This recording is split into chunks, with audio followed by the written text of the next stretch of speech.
नमस्कार दोस्तों, अरविंद अकेला कल्लू के चाहने वाला हो जाए खुश का। अरविंद अकेला कल्लू का फिर से गाने का पोस्टर है, जिस गाने का टाइटल आप लोग देख ही रहे हो, गुलाल खेले अड़भंगी। आपको बता दूं कि फर्स्ट सावन का गाना अरविंद अकेला का फिर लेकर आ रहे हैं एक नए ब्लास्ट के साथ।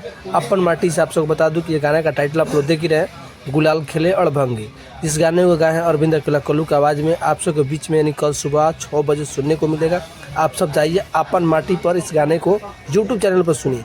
जिस गाने को लिखे हैं आर पंकज के द्वारा इस गाने को लिखा है गुलाल खेले अड़भंगी, और म्यूजिक डायरेक्टर इनका प्रियांशु सिंह है। जब भी प्रियांशु सिंह आते हैं तो सोशल मीडिया पे एक तरफा अलग एक चर्चा का म्यूजिक बजाते हैं। तो आप लोग भी जाइए और अरविंद अकेला कल्लू के चाहने वाले के लिए एक और भक्ति भजन लेकर आ गए हैं, गुलाल खेले अड़भंगी। तो आप लोग जाइए, इस गाने को सुनिए और ढेर सारा प्यार दीजिए।